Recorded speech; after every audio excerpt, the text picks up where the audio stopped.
Apat na sasakyan nagkarambola naman sa Bauang, La Union. Para sa detalye ng balitang yan, kasama natin Idol Matthew Pacheco. 104.7 IFM Report.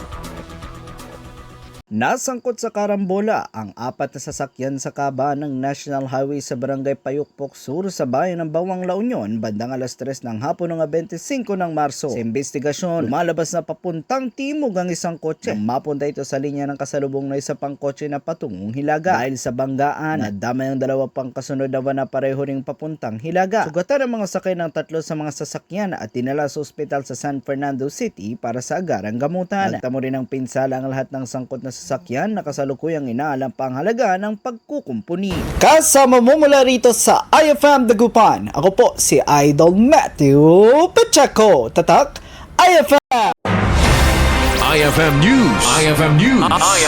IFM News.